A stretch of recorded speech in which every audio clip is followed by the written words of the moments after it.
It's still Friday edition of Your Business Nigeria. The aviation sector in Nigeria has been under intense pressure since 2020, earlier in the year, with incidents of contaminated Jet A1 and a hike in aviation fuel, among other issues. Despite the potentials in the sector, the industry has continued to record slow growth against expectations due to industry challenges. According to experts, the sector can really achieve greatness if real players in the sector come up with a template to harness the potential of the sector. Mr. Tayo Ojuri is the managing partner, Aglo Aviation Support Services Limited. He joins us now to continue this conversation. Thank you so much. It's good to have you in the studio today. It's always a pleasure to be here. And it's a Friday. Thank God it's Friday. Thank God. Well, let's talk about this roadmap from the minister. We've seen a lot of statements and all of that from him. But let me ask you, how would you react to it generally? I don't react. How would we evaluate it? Okay, you want to evaluate it? Because I first of all want your reaction to some of the. Some say it's a tall order. Oh, some of these things cannot be achieved. Some can be achieved. Okay, let's evaluate and see how achievable some of them are. Evaluate it in terms of the reality of what's driving all these roadmaps. Okay. The roadmap, let's backtrack first of all, put some foundation to it, perspective to it, and see 2016, we had a national carrier as part of the roadmap. We had the concession, we had the MRO, we had the Aerotropolis, which is the airport city, and we had the development of agro-allied. Fast forward to 2023. With the new minister, he said he was going to drop suspend the Nigerian Air Project and evaluate it. Very important. That project's very important. Go ahead. And as well as the concession of the airports. The front burners for this roadmap, to my understanding of what I've read so far, is they've actually development of Aerotropolis, which is the airport project, an MRO, which is a facility, airport maintenance facility, as well as aircraft leasing company.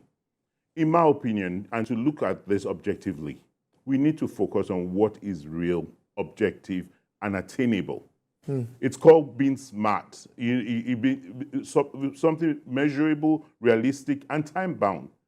We've seen within the last 3-4 months or few weeks where within just a stroke of the ministerial, I'll call it ministerial, I'm looking for the right word now.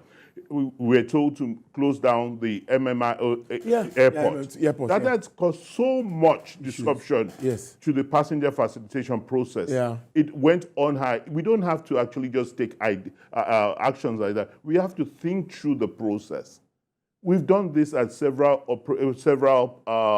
airports across the world. And we've seen that with these developments, passengers had to go through so much, to the point that passengers are advised to come 5 hours before it's there out there. So it's that passenger experience through our airport, it's supposed to be the first place of experience and the last place that you leave that gives a perception of the country. We're looking for funds. We're trying to, the last speaker or the last guest was talking about, we need to invite in foreign direct investment. It's all about the perception we give at the entrance to our airports and out of our airports. So with that now, there's been a tweaking of that process where some airlines are operating out of the old, and then we have a section that got burnt, not because it got burnt, but they actually, the section of the Lagos International Airport has been shut down, so we just have the D section working. So what is key? Now, in my opinion again, I think the low-hanging fruits needs to be addressed. Passenger facilitation. In aviation, we actually categorize this as the the aeronautical and non-aeronautical. The aeronautical is what you look at, the passenger experience. Once the passengers are going, they get value for the money because we are collecting money, which is the passenger service charge, from them. And we're collecting the 5% of the ticket. The NCA is collecting 5% of the ticket charge. So all that, they should get value for money. So all that part is once you have the passenger experience, you have the infrastructure that is seamless and actually safe, nimble, and responsible. You actually ensure that people are endeared to come over to have their one-on-one meetings in Nigeria. There are lots of expatriates, there are lots of investors that are still looking to come here to have an evaluation. We've done a lot of economic diplomacy in the last few weeks. From India to the UN to Dubai, it's now where the rubber meets the road. When they come to the airport, they have the experience of, yes, we are ready to do business. It's not just the talk. So, having said that, we need to look at leveraging the 8-point economic plan of the present administration. Aviation is not just a bubble. It's an integral part of other sectors. So you look at the 8th plan, which I will highlight, which is focused on food security. So aviation can help with the food security. Yeah, true. So aviation can help with poverty eradication, growth, job creation, access to capital, as well inclusion and rule of law. So with that, and again, we're not just aviation or Nigerian aviation, is leverage that on Nigeria Vision 2030. We have the plan there. And then we were at the UN recently, we're looking at the UN Sustainable Development Goals. So by the time we have a plan, we're not just, it's a structure. And like we say in aviation, it's no matter who is there, the structure is set, will be flying autopilots. And with that, then let's bring it home with agriculture, agriculture is key. And putting agriculture, we're able to actually mechanize the agricultural system, not just have it the way we are. Apart from having the helicopters or small planes spraying and doing mechanized agriculture, we're in the era of artificial intelligence. Too. With artificial intelligence, we have the drones now. We can use those to help agricultural products get better for food security and for our export as well. Let's bring an example. Look at what's happening in Nairobi.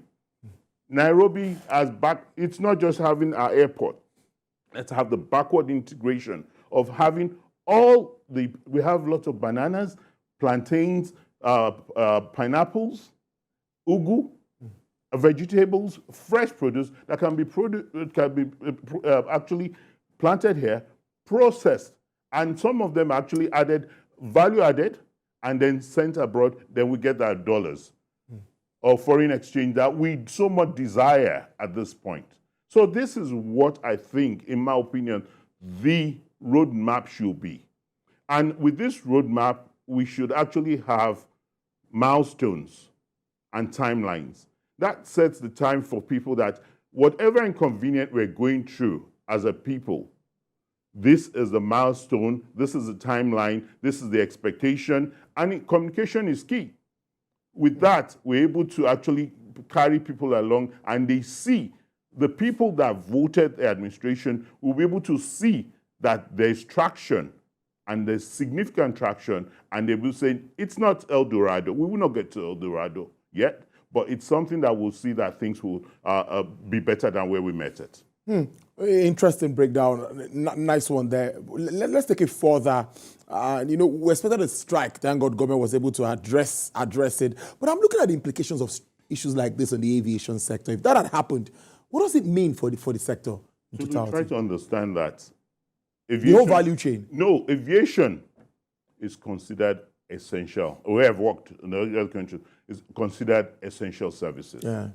So for essential services, you cannot just pick and choose. So yes, they might, or if it depends, if they see that there is good will on the part of government, they will not participate. But in an instance where they have to, there'll be skeletal services. So like hypothetically, if it had happened, there would be just skeletal services. I don't think there'll be a shutdown of the whole aviation sector. But we have so much at stake. Well, let's move on. Forex is still a challenge. I asked Mr. Fashua, and like he said he's not speaking for the CBN, but just giving his own professional, advice and, of course, submissions to the topic of discourse. We know how this has hit the aviation industry so hard, still hitting the industry Thank you. so very hard. So, so I'm looking at it. What do you think this new team can do differently? At the time, there was an agreement between NNPC, I think, with him. That didn't work for, with us for some time. What more can be done? Let's clarify that. The NNPC one, But the aviation fuel thing. It's liberalized, so we cannot fix prices. It's demand and supply, like Riley said earlier. Yeah. So now, and this Forex issue is not just an aviation issue. Yeah. It's across board from manufacturing to the the bakery person. So what needs to be done is actually to now have the diversification of our revenue source. From aviation, we have seen where aviation is actually a good catalyst in terms of being used for cargo. You've seen now that where the Federal Airport Authority is actually forefront on cargo projects across the country. With these cargo projects, we're having lots of what you call companies that are adding value to this agricultural products and pushing it out of the country. Packaging has evolved. Nigerian Export Promotion Council has actually done so much, and there's a Beyond Oil project. So, and like you said earlier today, there's the 75 billion. I don't have details of that because it's new. But with all this, it's able to help us improve the agricultural and other subsets of this sector. You have the sesame, we have ginger, we even have meat, fresh meat that can come out of Nigeria. We have lots of things, but not just aviation. You have to look at the value chain where we actually have to have the security as well.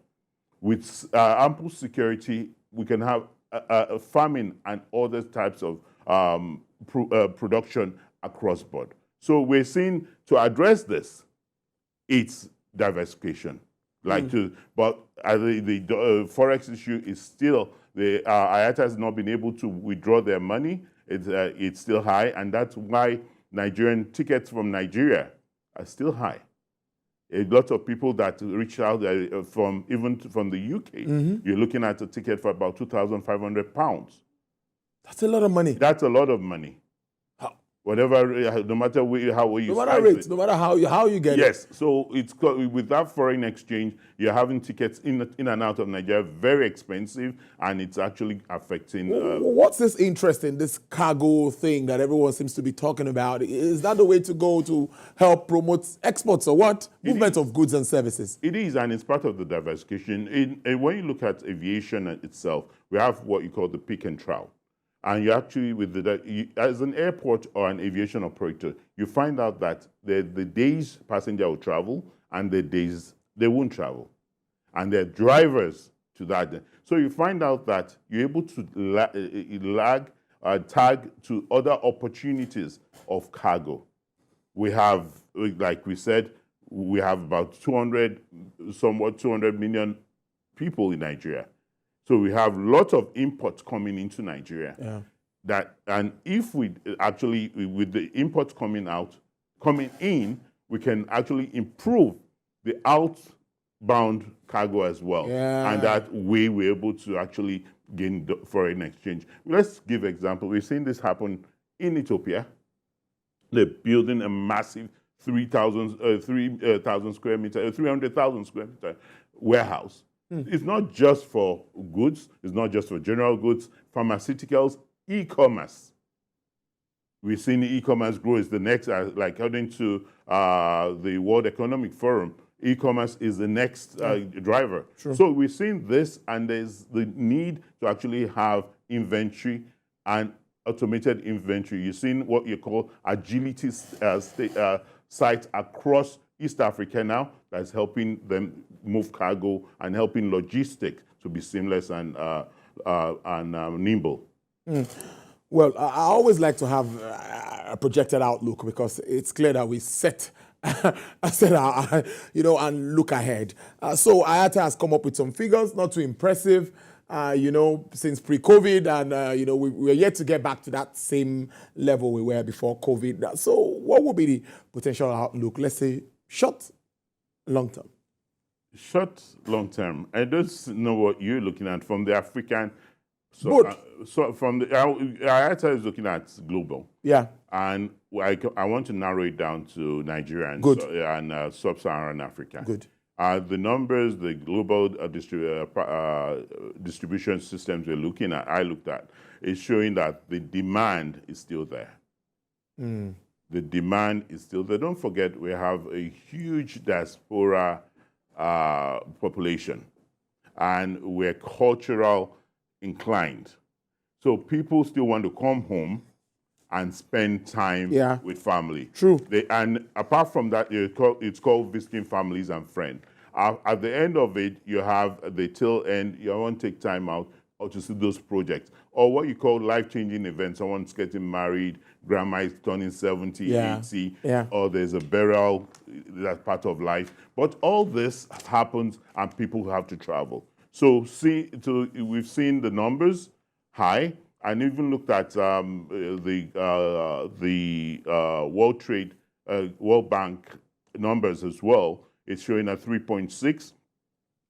That's for sub-Saharan Africa. And looking at IMF and IATA, we're looking at the forecast to be about 2.8.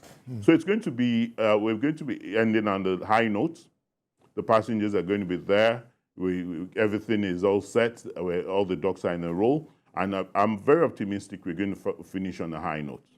Very optimistic. I'm very optimistic. I'll follow up with you on that. Looking forward to speaking with you. Thank you so much. I've been speaking to Mr. Tayo Ojuri, Managing Partner, Aglo Aviation Support Services Limited. Thank you so much for your time on the program. We really appreciate this. It's always a pleasure. Enjoy your weekend. You too.